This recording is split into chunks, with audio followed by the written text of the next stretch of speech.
नमस्कार, मैं हूं बिलाल मलिक और आप देख रहे हैं मेरे साथ हमारा खास कार्यक्रम।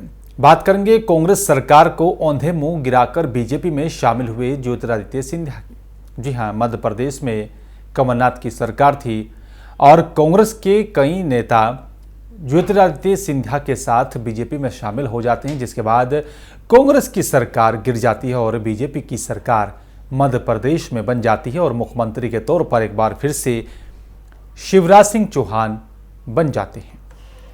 लेकिन बीजेपी के कुछ दिग्गज नेताओं के लिए परेशानी भी बनते नजर आ रहे हैं। महाराज और साथ ही उनके समर्थकों की वजह से ग्वालियर चंबल में इन नेताओं का भविष्य भी अधर में लटक गया है। 2020 के विधानसभा उपचुनाव में पुराने बीजेपी नेताओं को साइड कर सिंधिया समर्थकों को टिकट दिया गया था। उस वक्त भी कुछ लोग विरोध में थे और पार्टी ने यहां पर दलील दी थी कि उनकी वजह से हमारी सरकार बन रही है। सिंधिया के इन समर्थकों में से कुछ को जीत हासिल हुई और कुछ को हार का सामना करना पड़ा। अब सिंधिया के यही समर्थक एक बार फिर से 2023 की विधानसभा चुनाव में टिकट की आस लगाए बैठे हैं। ऐसे में सवाल उठता है कि क्या वाकई में अगर सिंधिया समर्थकों को टिकट दिया जाता है तो बाकी के जो पुराने बीजेपी के नेता हैं उनका क्या होगा, उनका भविष्य क्या है, उनको क्या जिम्मेदारी मिल सकती है। सिंधिया भी अपने समर्थकों को टिकट दिलवाने के लिए जोर लगाते नजर आ रहे हैं।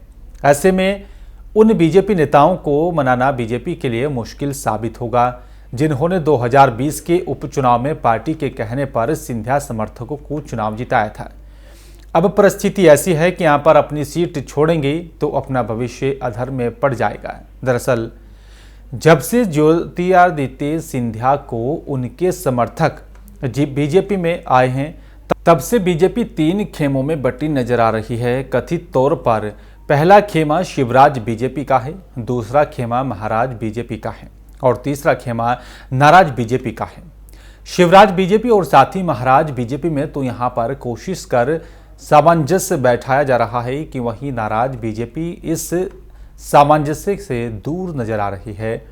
ज्योतिरादित्य सिंधिया के समर्थकों वाले कई विधानसभा क्षेत्र में यहाँ पर बीजेपी के कद्दावर नेता टिकट मिलने की आस में हैं। सिंधिया समर्थकों की वजह से उनको टिकट मिलना टेढ़ी खीर साबित हो रहा है।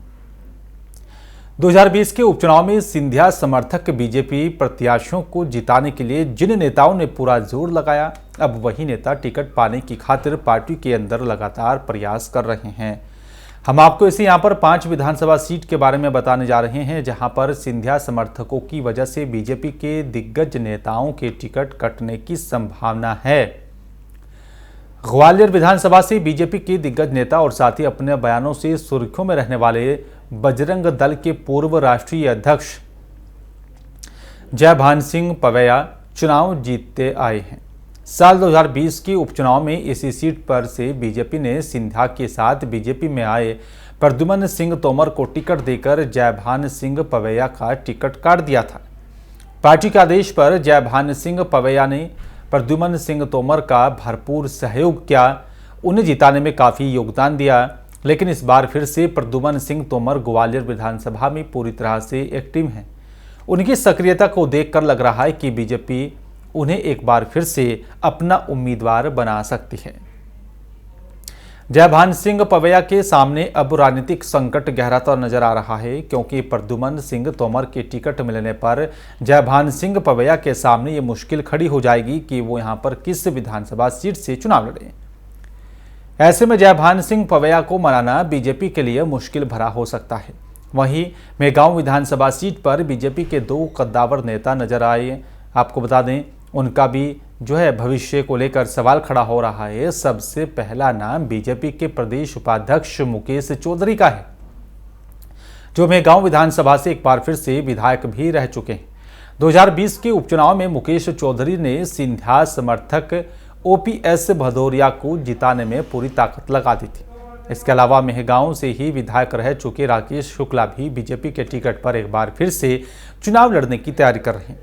दोनों बीजेपी नेता इस बार अपने लिए यहां पर टिकट की कोशिश कर रहे हैं। सिंधिया एक बार फिर से ओपीएस भदौरिया को टिकट दिलाने में सफल हो जाते हैं तो बीजेपी के सामने इन दोनों ही नेताओं को मनाना भी किसी चुनौती से कम नहीं होगा। अब देखना और समझना होगा कि आखिरकार यहां पर कैसे तालमेल बैठाया जाता है। देखना और समझना यह भी होगा कि आखिरकार जनता का समर्थन हासिल करने में कौन कामयाब हो पाता है। देखना और समझना यह भी होगा कि जो नाराज नेता हैं उनको कैसे मनाया जाता है। आपको क्या लगता है, आपकी क्या राय है, आप हमें कमेंट बॉक्स में कमेंट करके बता सकते हैं। साथ ही हमारे चैनल को लाइक, शेयर और सब्सक्राइब करना ना भूलें। धन्यवाद।